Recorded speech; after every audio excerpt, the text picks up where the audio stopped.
Poetry in the 20th century, something that I love to pursue and have for the last 20 years. Poetry in the 20th century has become an international affair. It is no longer restricted to one country, but one can say that American poetry has been influenced by other countries, especially France and Latin American.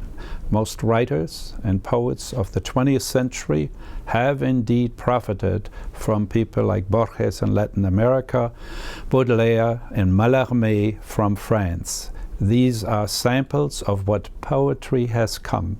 There has been a tremendous change from the 19th century to the 20th century. And one of the major changes that has occurred is indeed that a lot of understanding and interpreting of poetry now has to be done by the reader. The reader is not there to be just entertained by poetry, but the reader is there to reconstruct the imagination of the poetry, what he or she has created in terms of images and metaphors. It used to be in the 19th century that you had an object or a situation and you would just describe it. And there are tremendous descriptions of poetry by Wordsworth, Lamartine and other poets of the 19th century. Yet what has happened is that all of a sudden we in the 20th century have become a little more demanding, and we don't only want to be entertained, but we do want to become actively involved in the poem itself. So from that point of view, the reader now has a much greater responsibility, because the reader recreates the interaction with the object. The reader recreates the interaction with the reading of the poem. And from my point of view, translation is indeed the most intense reading of any text. So today I want to focus on Rainer Maria Rilke. And Rainer Maria Rilke died in the arms of his doctor on the 29th of December 1926. That is perhaps less important than what he has contributed to the overall poetry in the 20th century. And two of his works that should be remembered are the Sonnets To Orpheus and at the same time also the Duino Elegies. Here is just a short photo of Rainer Maria Rilke, who not only wrote in German, but he also wrote in French, and among other things he translated Paul Valéry, who wrote the famous poem The Graveyard by the Sea. Then, as I mentioned before, the two works that are particularly of interest to the 20th century poetry are indeed the Sonnets To Orpheus and the Duino Elegies. The Duino Elegies, Rilke had a long time of not producing anything, and all of a sudden it exploded, and within 3 months he wrote these 10 elegies. I would say that they're not only the most important poetic creation in the 20th century, but at the same time they're extremely difficult to reconstruct. There are days, for example, when I see the whole structure of the Duino Elegies, and then there might be days when I don't see the coherent overall structure of this kind of work. What I think Rilke has contributed to the poetry is to create a different way of creating situations. There is one case, for example, where he wants to show how the power of music can be expressed through the power of words. What does he do? He all of a sudden, and that's in the Sonnets To Orpheus, he says, a tree in the ear. From a logical point of view, you would say, well, what does that mean? Is a tree growing out of your ear? What he wanted to say, however, is the power of the tree is transplanted into the ear either of the poet or of the listener or the reader, and therefore what happens is he expresses the power of the sound that influences Orpheus and that at the same time is also created by Orpheus.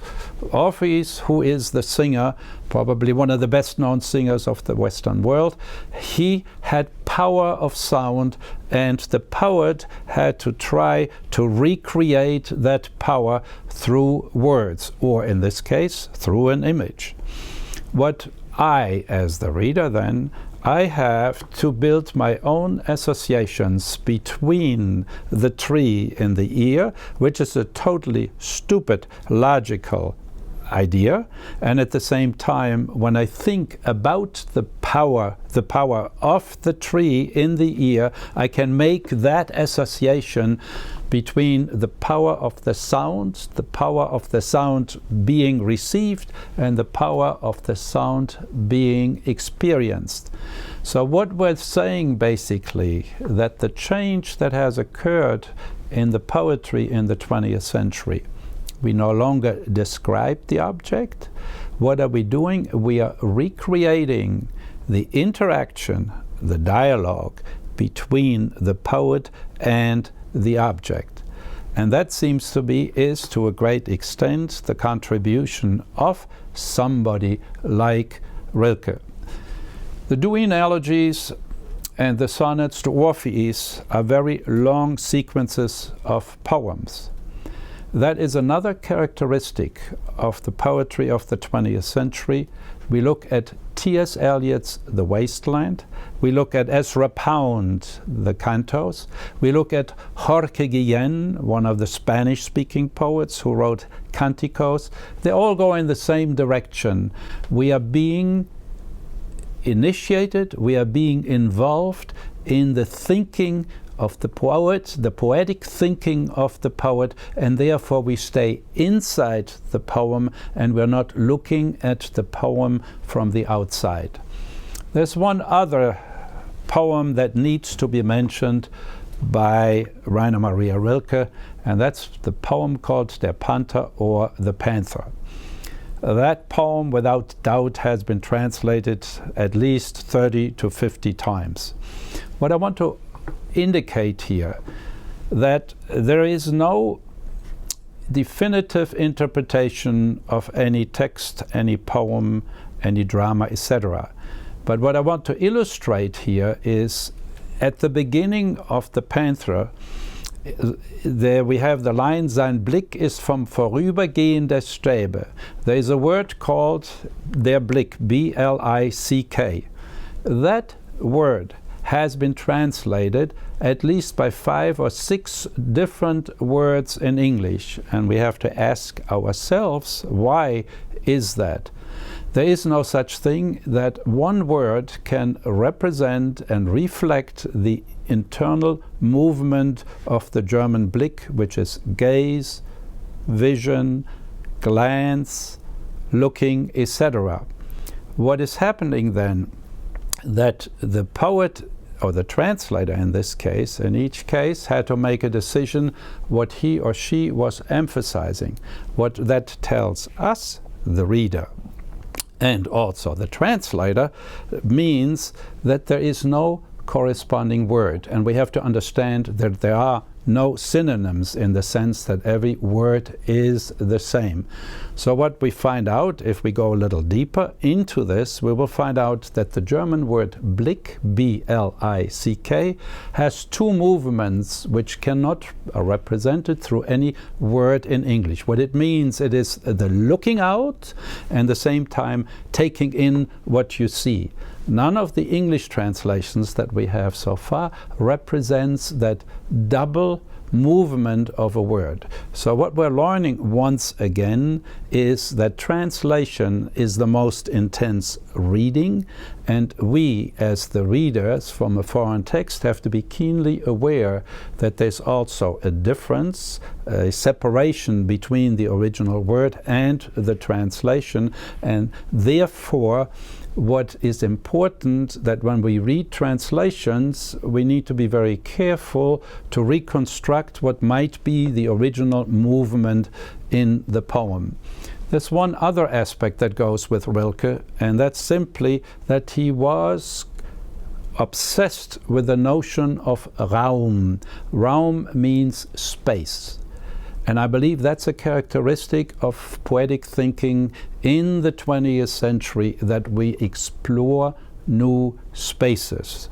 Whether this is Pablo Neruda or Rilke or another poem. What does it mean? We are interested in the physical space, we are interested in the space of a book, we are interested in the internal space, and all of these spaces become guiding principles for the poet to be explored, and for the poet to catch what do these different spaces, whether it's a room, whether it is a star, whether it is a distance, whether it is a relationship from one poem, from one moment to the other. How can we recreate the movement that is in the space? And for Rilke, naturally, the most important exploration is the inner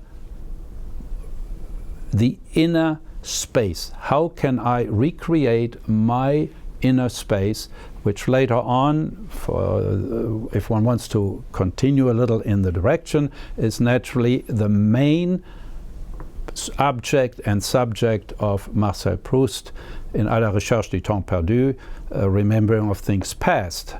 So what I'm saying is, in many instances, the poet has shaped the poetic and also the fictional and philosophical and aesthetic thinking and recreation of that thinking in the 20th century.